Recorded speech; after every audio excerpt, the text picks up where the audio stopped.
আরে আমি জানি, কারণ আমি বলছি তুমি কি করে জানো? কারণ তুমি তো ওইসবই দেখো যখন মেয়েদের রিলস দেখো।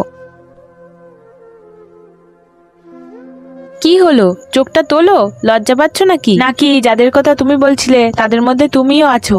তুমিও তো ওদের মধ্যে একজন যে ছোট ছোট ড্রেস পরা মেয়েদের দেখে। অন্যকে বলার আগে না নিজের দিকে একবার তাকিয়ে দেখো। ও তো সামনে চলে আসে। সামনে চলে আসে তো স্কিপ করে দেবে, নট ইন্টারেস্ট করে দেবে, জুম করে দেখার কি আছে?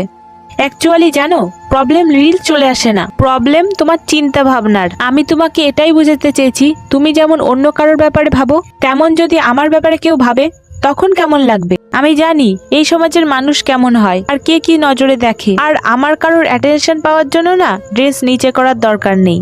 আর যার চিন্তা ভাবনা ওই রকম, সে চোখ বন্ধ করেও ওই রকম ভাববে। বুবাই, আমি শুধু এটাই চাই, সমাজে অনেক খারাপ জিনিস আছে, তুমি খারাপ জিনিসগুলো ইগনোর করো আর ভালো জিনিসগুলো দেখো।